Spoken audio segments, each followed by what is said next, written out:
Hi, we're live here with Matt Scheuritzel and Luke Walton of the new Waco Rowing Center in Waco, Texas. And we are going to be talking to them about how they got the idea and started this crazy adventure of starting a rowing club. It's kind of hard to, I want to get into like how you just thought you could do this, because it's a huge undertaking, and I think you're doing it right. So hi, Matt and Luke. You do? Hi. Hi. Hi. First of all, this is episode 122. We started in 2018 with the Rowing Chat Network, and we went off on our own the next year. We now have 122 episodes and a lot more planned. Like I said, Luke Walton and Matt Scheuritzel. Am I saying that right, Matt? Yeah, it's good enough. Scheuritzel. Scheuritzel, okay. Are with us to talk about how to start a rowing club and how to forge connections with a community that the club is in, because it just, it's unlikely to succeed if you don't do that, I think. My personal. I'd like to acknowledge our sponsors. Good Inklings is my website designer, and she's Laura Williams. She's offering a website audit for our listeners. So if you want to contact Good Inklings, the slide is down the row a bit, but goodinklings.com, and just tell her that you would like a website audit, and she'll do that for you. Thank you for listening and watching. Resolute and Sykes USA is the new, or Sykes Australia is the new owner of Resolute, or fairly new owner, I guess. This 2019, and they are quite a longtime sponsor, and also the manufacturer of my single, the Sykes, that I love so much. So it's really nice to have them down there in Rhode Island. Resolute repaired and painted my boat recently, and they are the best. They're wonderful. Thank you for helping us keep the lights on. Also, Burnham Boat Slings, Burnham Boat, and they're in Lebanon, New Hampshire. I just went up there last week and had a nice interview with Peter Kermond, who is probably everybody in the rowing community knows, and Linda Murray, and that'll be appearing on our website in the coming weeks and months. I think I might put little bits out at a time. Peter said a lot of good things about how they, build the customer service into sort of the way they operate. And I was really impressed with that. There's Good Inklings. And again, if you want to a website audit, you can contact Laura at goodinklings.com. So guys, how are you? And how does someone get the idea to start a rowing club? And did you think it would succeed? Maybe, Luke, why don't you start us out, and you can tell us a little bit about your rowing background and this question. Then we'll take it up once Matt gets. Go ahead. Yeah. I think first and foremost, to kind of generally answer the question, this thing, we find ourselves saying serendipity. I mean, there's a lot of things that have just kind of come together in Waco that Matt and I look at one another and go, well, that just worked out, and we can get into that. But real quickly on my rowing background, I grew up in San Diego. I was a swimmer until the end of my sophomore year in high school, and was burned out from swimming. Switched to rowing my junior year. Was actually told by my high school swimming coach, that is the stupidest idea I've ever heard, and you'll never amount to anything in rowing. So that was my departure from swimming. Fell in love with it, had an incredible experience at the San Diego Rowing Club, and was fortunate enough to be recruited.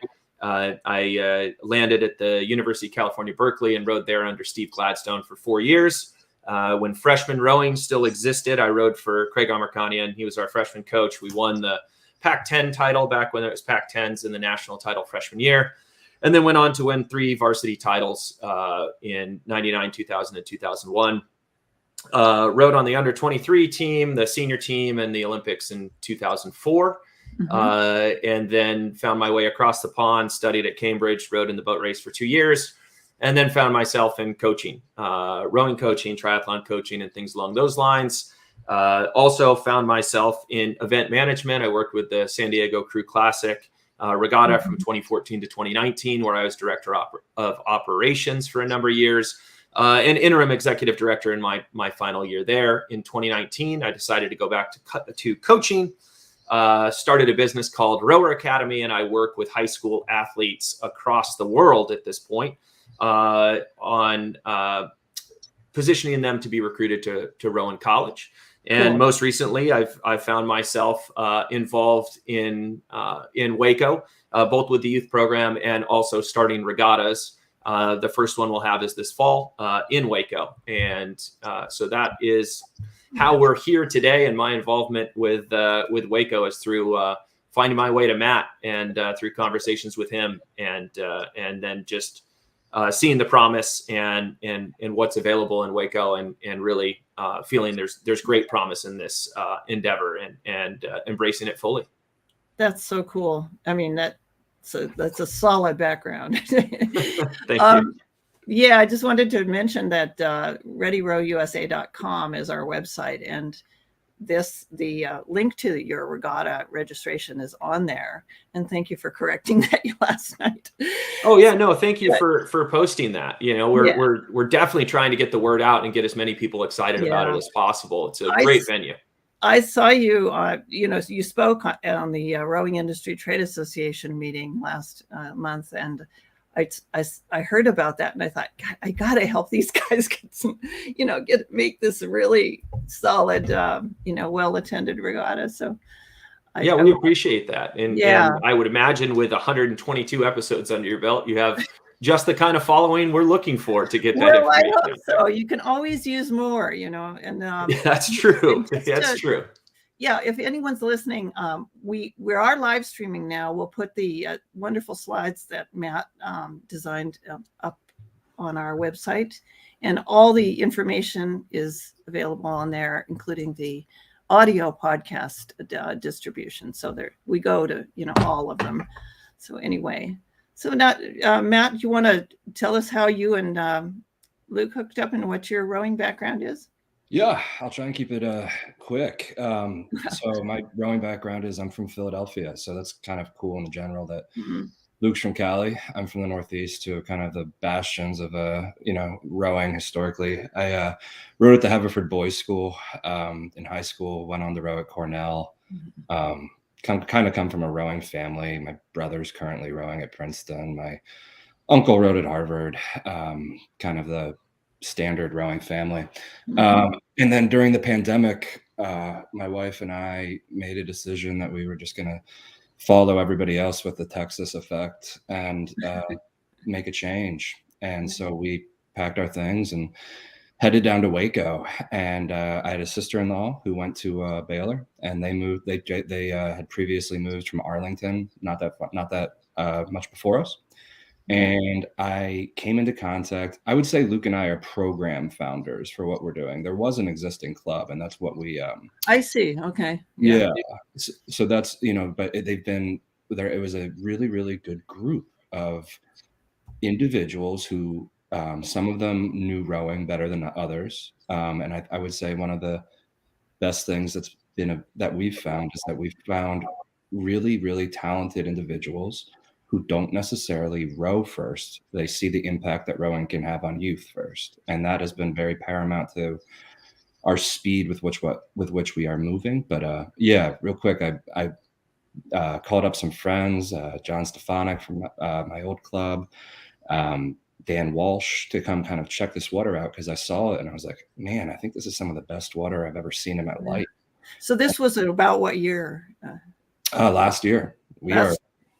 Yeah, I moved to Waco in June, and then Dan was like, "Yeah, it is," and then and then he was like, "You got to get Luke involved," and I've been very, very lucky to both call Luke a friend and also be on this adventure with him. That's so great. Yeah.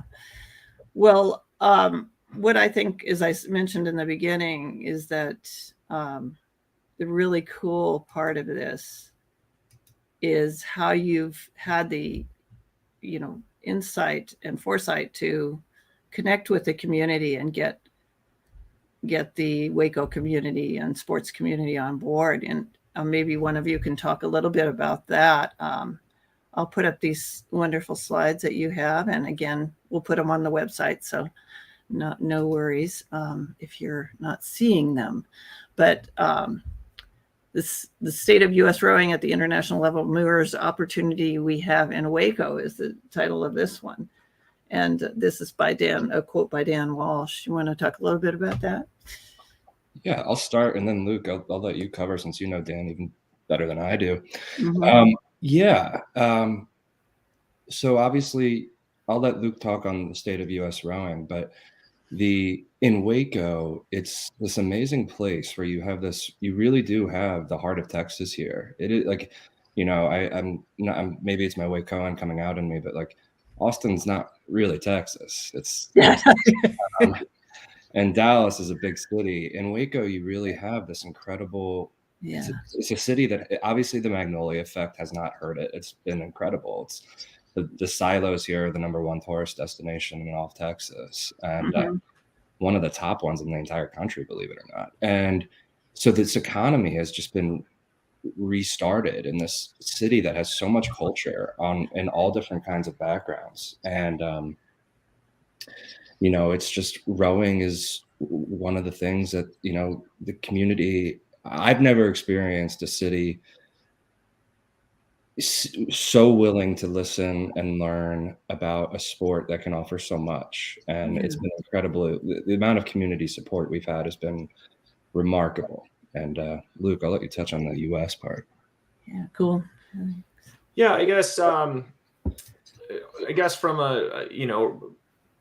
a national perspective, I think the entire rowing community is in agreement that we want to grow the sport, and we want to become even more competitive than we are now, domestically, internationally, at the Olympics. We want to increase the number of participants and competitors in rowing.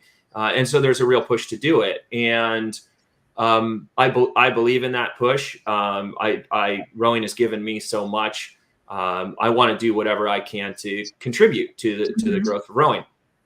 So in speaking with Matt, there really was this very unique opportunity for me in terms of what my skill sets are, which is coaching youth athletes and regatta management. To be able to come in and, as Matt said, work hand in hand with a city that is so open to something that they know very little about. There is Baylor rowing, there is rowing in Waco, and we don't want to diminish that. But the true potential of what can be there, I think, is what's most exciting to us in terms of the number of regattas we can host per year, winter training camps, and building a youth program from the ground up. And I think that's an interesting distinction and an advantage that we have in what we're doing, is that we are entering into this conversation of diversity, of inclusion, of growth in the sport. And we're entering from a position from the ground up. We're not an established club that's been there for 50 or 100 years.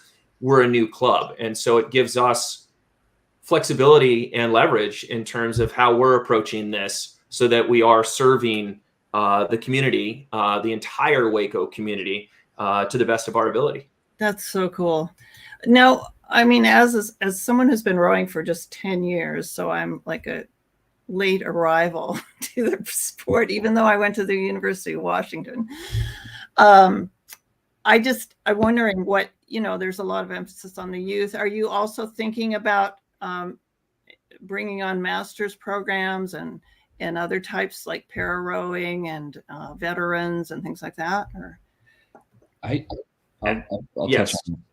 Yeah, the answer is yes. Our initial focus is not strictly, but 95% on the youth right now. But the answer to that question is yes. We're just in a situation where we're putting all of our energy into the youth, but as we expand, absolutely. Cool. We do have, we do have tons of adults who actually reached out to us, and some of them actually we've unearthed rowers in Waco, which has been an exciting aspect of this. But so the answer is with the focus on youth. So if I come down there, can I find a single? And of course you can. Sounds good. Or a double. I do doubles too, and quads. I love quads. Yeah. So the next slide in your amazing slideshow is so what have we done? The top of the line equipment acquired and funded. So so that is this kind of like a major activity of yours, like getting funding, and is that hard? Is it flowing more easily now? Or? Yeah, we have a very again, one of the things when I got down here is, and Luke and I have worked hard, is to establish a excellent board both locally and nationally. We have national rowers, we have national experts in different assets, education, regattas, Luke, and but yeah, no, we also have a generous board philanthropically, and there's been some excellent community leaders who have backed this. We're working directly with the city of Waco, and they are backing this. And but that was one of when I remember coming into a meeting and wanting to expand this into communities of underserved youth.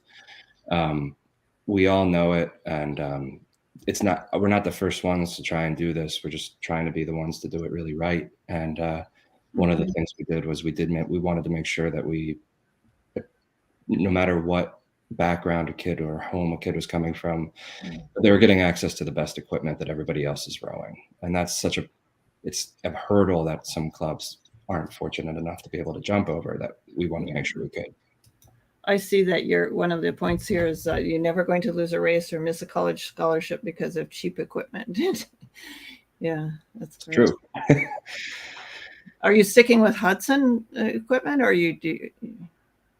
I'm a big believer in Hudson's equipment. Yeah. Yeah. Okay.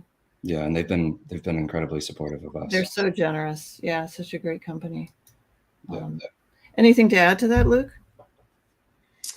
I think Matt's covered it, but yeah, fundraising is a huge part of it, but we're very targeted in what we're raising funds for. It's not a general campaign. As of today, it's not a general campaign to raise X millions of dollars for a boathouse.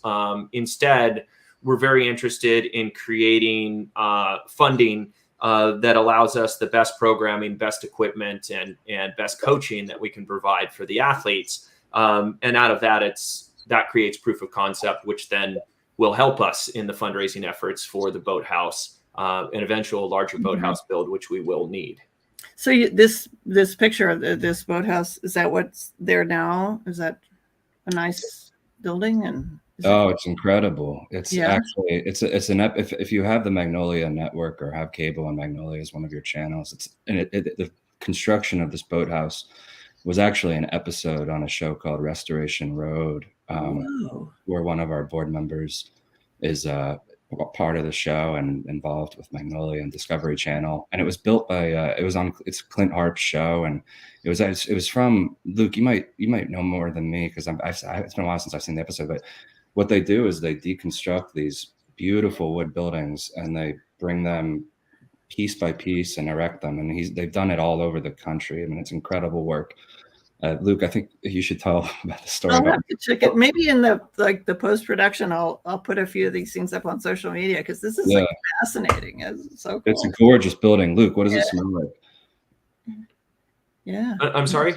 What does it smell like in there, Luke?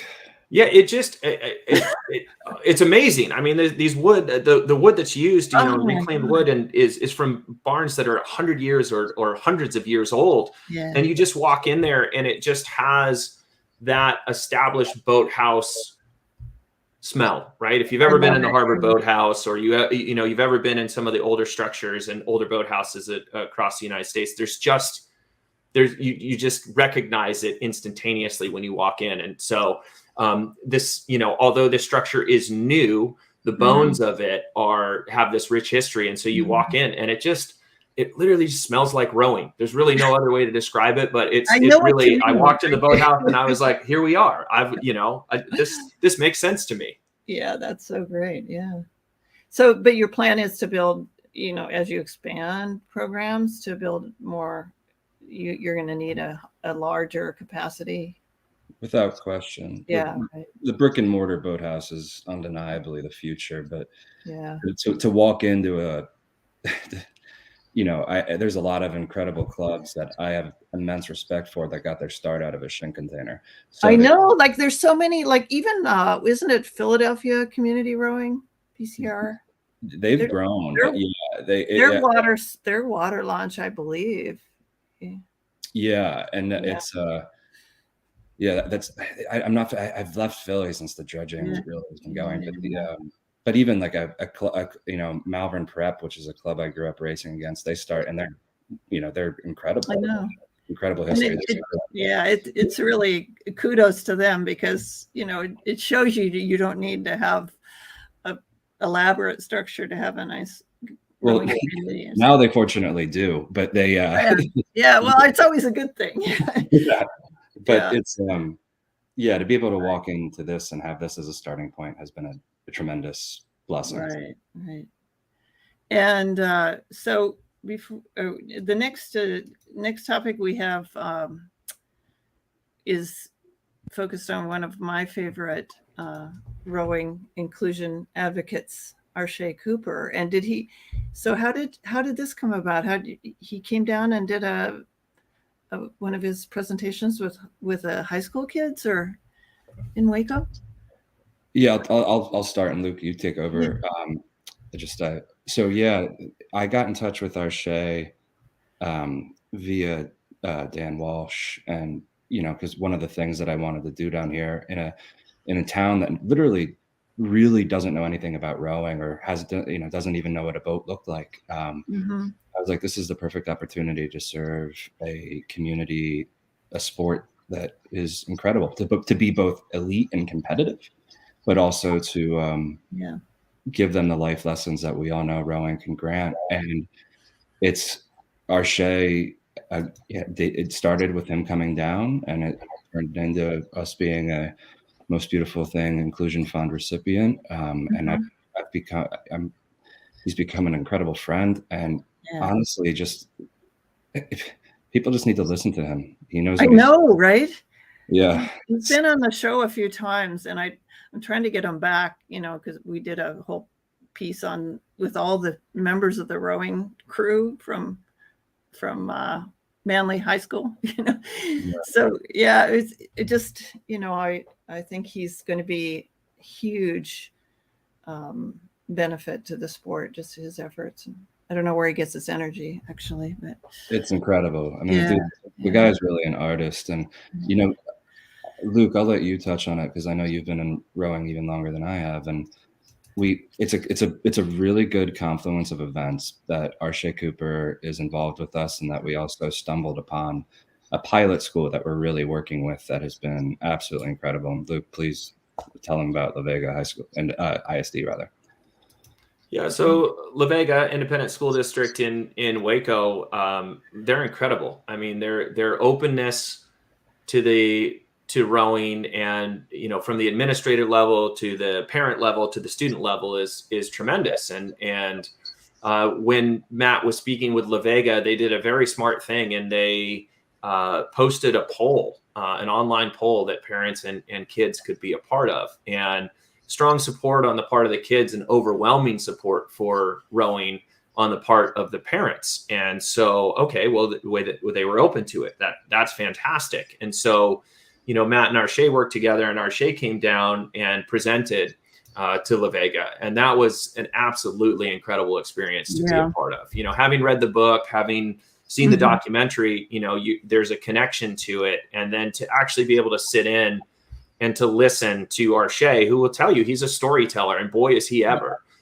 He conveys an incredible message, and there's a lot of takeaways for anyone who listens to his message. And it was amazing to see these young men and women on the edge of their seat, just leaning in and leaning in and the more that he spoke, the more that these athletes, leaned in. And it's been, we've had an incredible response because of people like ARSHAY, because of the administrators at VEGA, because of the parents and students at VEGA. And so there are some unique qualities that exist in Waco that, are credit to the people that are showing interest in what rowing can be. And, we have skill sets and we're working very hard to provide the best coaching possible, the best regatta experiences possible. But at the end of the day, it really is about these youth athletes deciding for themselves that this is what we want to do. And people like ARSHAY are the best people for any youth athlete to be listening to and become inspired about what rowing can do for you at any level of participation. So I cannot say enough about ARSHAY and his mission and what he's doing in the community. And he's a tremendous leader and has been, I've really just been honored to be working with him and contributing to this vision because I think it is a tremendous vision.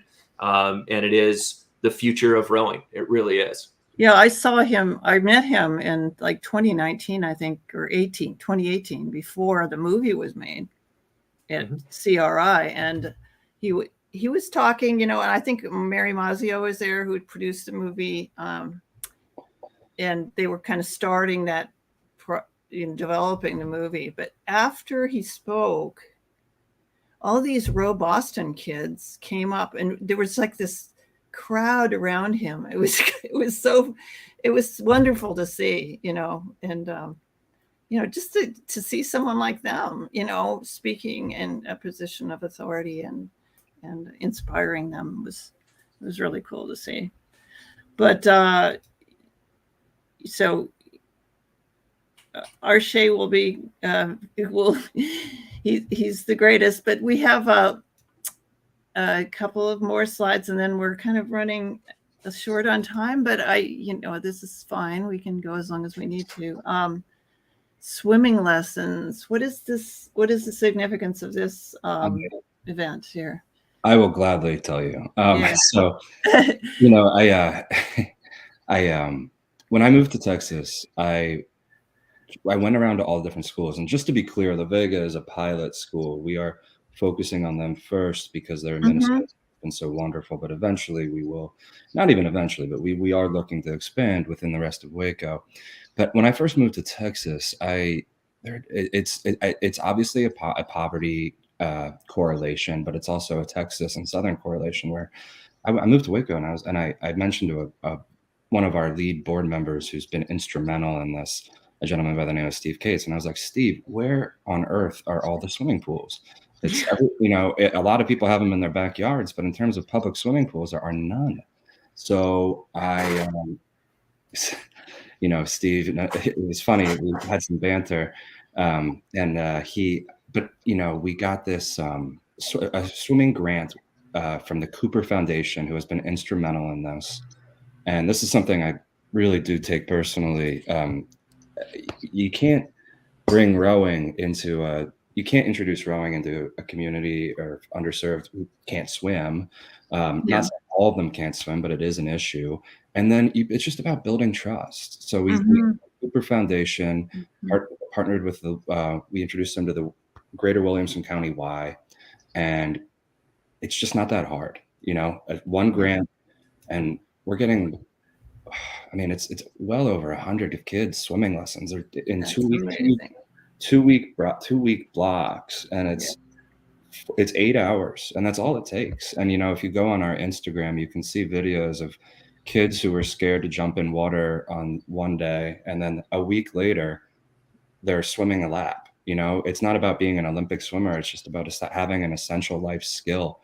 And not all of those kids have to go on to be rowers, but they need to be able to learn how to swim. And if you're going to come into a community that doesn't know what your sport is, you have to start with the basics and start with foundational pillars that are going to create a program that's going to be sustainable for decades. And that was we're really proud of that. And we're really also proud of the partners that got that done and believed in us and believed in the mission and pulled that through. Kudos to you. That's just, I remember ARSHAY talking about that as well. You know, like that's kind of transportation, you know, meals, swimming, you know, and then, you know, those are like the background for starting a rowing interest in rowing. So this is kind of what you were talking about with Dan Walsh and Luke visiting La Vega. How many other schools are there in Waco, high schools? Quite a few. There's Waco ISD, Connolly ISD, and plenty. And we're not going to leave them behind. And we're going to introduce this to anybody who's willing. There's also a number of private schools, and we're open to them too. We're just kind of under the mindset that if we don't start with a community that's traditionally underserved and doesn't have the same amount of access, if you don't start there, then you know, the kids from the private schools it's an inevitability. This water is so strong and so good. Yeah. Luke, I mean, do you have anything to add on that?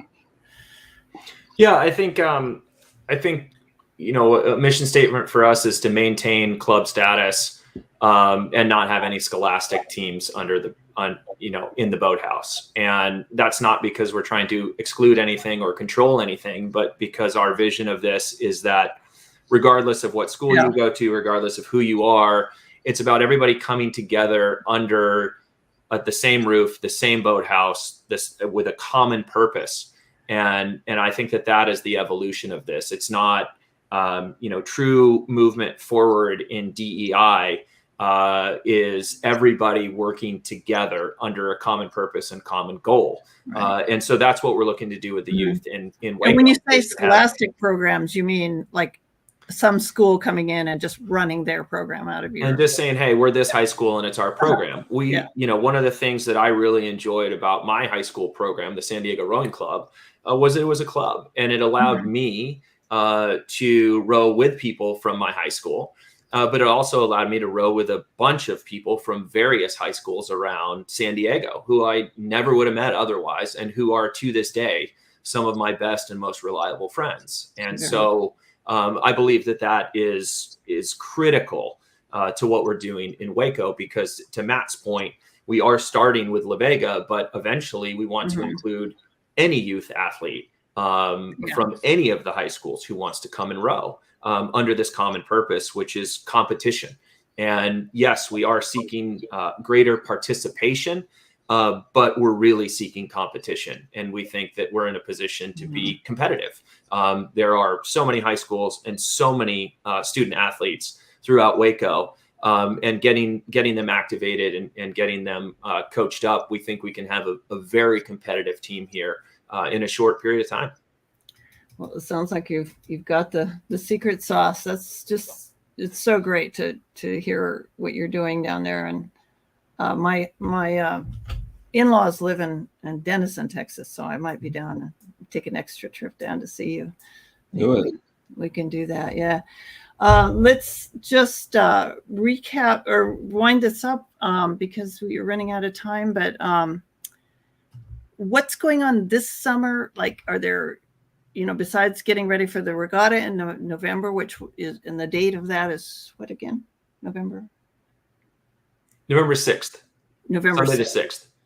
We're also doing an indoor event on the 5th with Concept 2. And so we'll be using the suite of Concept 2 machines, rowing machine, bike, and ski erg.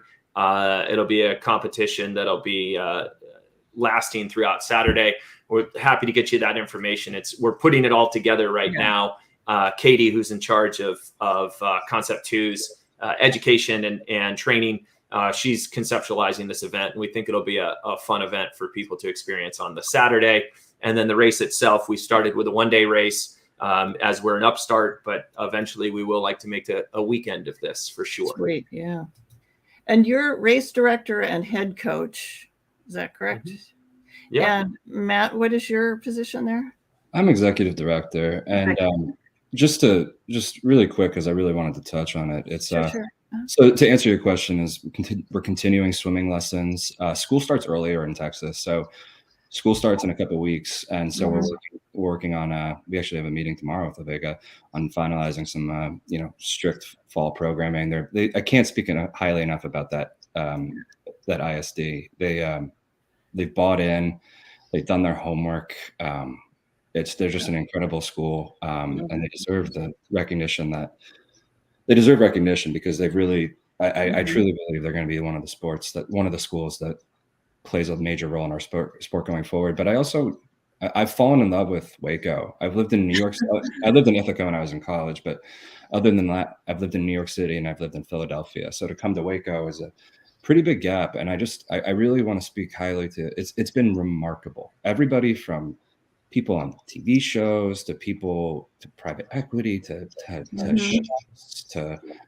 just community leaders in all facets of the community have really.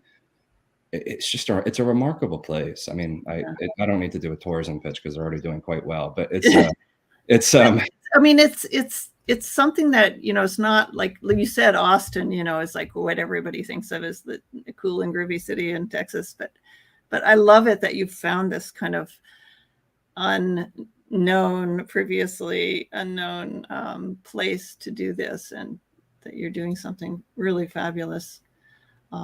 But thank you so much for letting us know. And then, like I said, we are going to be, we'll keep updating the website. The blog post for this episode is readyrowusa.com/Waco-Rowing-Center. But just go to the readyrowusa.com and it's the latest episode up there. And so if there's anything else you want us to put up, I can add to that and just, keep people informed about what you're doing. So thank you so much. And let me just wind out here with a couple of plugs for our, if you review us on Ready Row USA, the hashtag Ready Row USA, you can win cool gadgets, and maybe the guys here at Waco can offer some gadgets or services or something.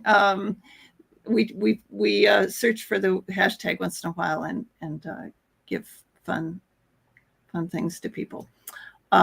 We have an amazing lineup coming up this fall.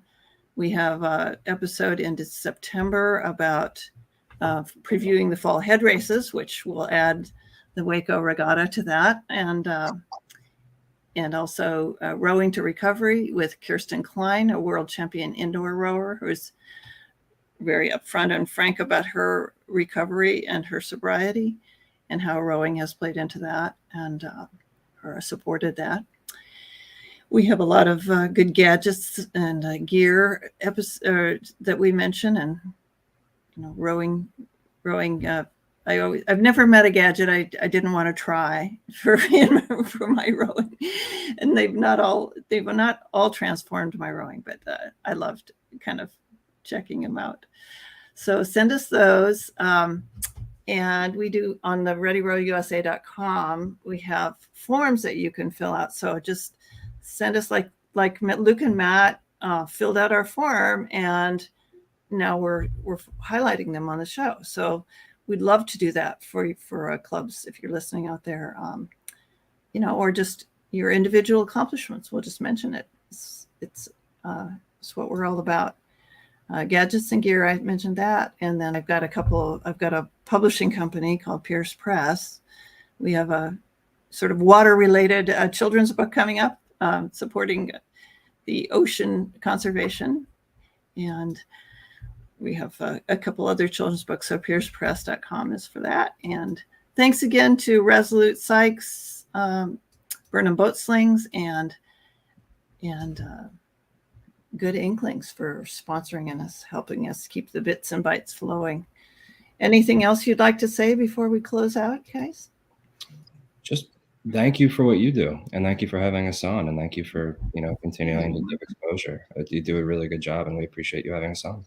You're welcome. And you can, we'll have this on our website, but I also will be sharing with you the video and audio files. So if you want to kind of clip those up and use them for your own purposes, that's great. Thank you so much. Thanks for everyone for tuning in, and please follow and review us on your podcast apps and on YouTube, and we'll keep doing this. Thanks, guys. Wait, we have one comment. Oh, God. Angela Plafkin. Do you know who Angela? I do. Yes. Yeah. So if you're coming to Waco and you're going to the regatta, contact the Hilton. The Hilton. So Yes. Angela is our liaison at the Hilton. She's tremendous. I love They've it. got a great Hilton there right on the waterway. So please, by all means. Well, I've got a contact rewards the program with the in Waco. Hilton, so I try and go there whenever. Perfect. Yeah. So Perfect. Thank you, guys. We'll close here, and then we'll have you back on in not the not too distant future. Great. Thank you.